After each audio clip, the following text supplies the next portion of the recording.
Assalamualaikum warahmatullahi wabarakatuh. Saya Haspan Wijaya Pratama dengan NIM 2023-32096. Di sini saya akan menjelaskan 10 soal dari tugas manajemen dan akuisisi strategi sistem informasi.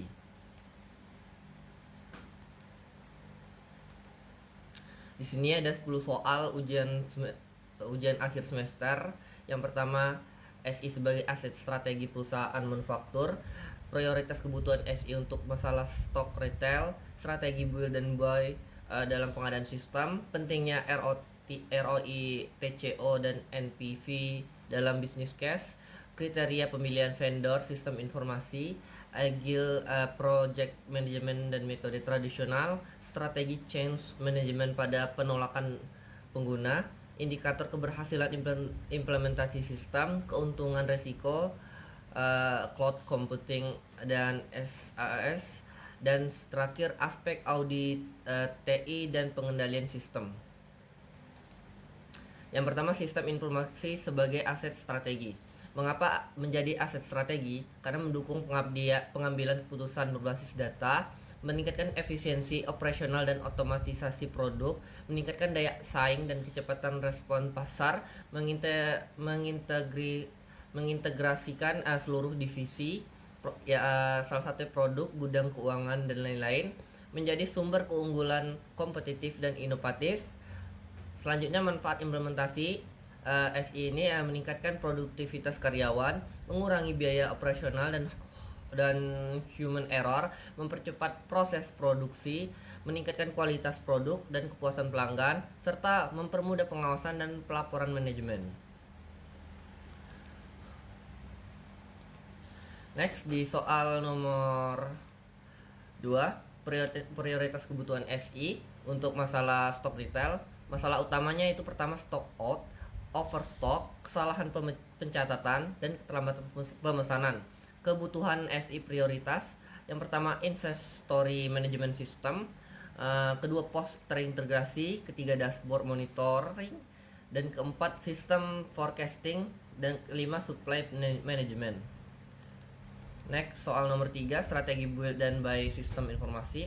Di sini ada beberapa aspek, yaitu biaya awal, waktu, fleksibilitas, resiko, kustomisasi, dan ketergantungan vendor. Build-nya itu tinggi, waktu itu lama, fleksibilitas sangat tinggi, resiko tinggi, kustomisasi maksimal, serta ketergantungan vendor itu rendah. Buy-nya itu lebih rendah, waktunya lebih cepat, fleksibilitas terbatas, resiko lebih rendah, konsumisasinya terbatas, dan ketergantungan vendornya tinggi.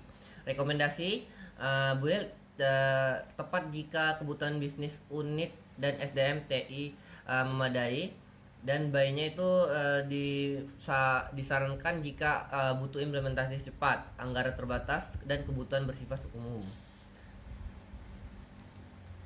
Pentingnya ROI, TCO, dan NPV dalam bisnis case. Nah, ROI itu apa? ROI itu ada return on investment, yang itu mengukur keuntungan dibanding investasi, rumus manfaat atau biayanya dikali 100%, membandingkan alternatif investasi. Selanjutnya TCO itu total cost of ownership. Yang pertama, menghitung seluruh biaya, maintenance, pelatihan, upgrade, serta support, dan menghindari biaya tersembunyi. NPV, NPV ini ada net present value, yang mana menilai investasi berdasarkan nilai uang saat ini, memperhitungkan inflasi dan nilai waktu uang, menentukan kelayakan investasi jangka panjang. Next, kriteria pemilihan vendor system. Pertama, pengalaman vendor, kedua reputasi, ketiga biaya, keempat kualitas produk, kelima layanan purna jual, kemampuan integrasi, keamanan sistem, scalability, jadwal implementasi, dan SLA. Soal ke-6, agents project management versus metode tradisional. Agile-nya itu lebih fleksibel, iteratif, cepat beradaptasi, kolaborasi tinggi, resiko perubahan lebih kecil. Waterfall-nya itu kurang fleksibel, linear, sulit berubah, kolaborasi terbatas, risiko perubahan lebih besar. Mengapa Agile membantu? Karena Pengembangan bertahap, yaitu sprint pendek, mengakomodasi perubahan kebutuhan di tangan proyek. Umpan balik perusahaan berkala, nilai bisnis dirasakan lebih awal via rilis bertahap. Strategi change management untuk penolakan pengguna. Strategi utama itu pertama komunikasi efektif, pelatihan atau training, keterlibatan pengguna sejak analisis, dukungan manajemen, pendukung keberhasilan itu ada pendamping atau support, evaluasi dan umpan balik berkelanjutan, pemberian apresiasi bagi pengguna aktif, dan penyebab penolakan. Apakah kurang paham, takut berubah atau minim skill. Next, soal penerapan indikator keberhasilan implementasi sistem informasi. Yang pertama itu operasional dan kualitas. Nah, di sini ada pertama efisiensi operasional, produktivitas, kualitas informasi, dan kepuasan pengguna dan tingkat penggunaan sistem. Finansial dan bisnisnya, pertama kinerja keuangan, keamanan sistem, mencapai tujuan bisnis dan layanan pelanggan meningkat, keputusan manajemen lebih cepat dan tepat. Next, keuntungan dan risiko cloud computing dan SaaS.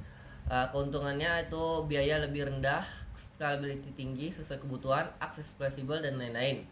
Risikonya itu tergantungan pada koneksi internet, risiko keamanan dan privasi data pihak ketiga, vendor login, sulit berpindah penyediaan dan lain-lainnya. Dan terakhir aspek audit, TI dan pengendalian sistem.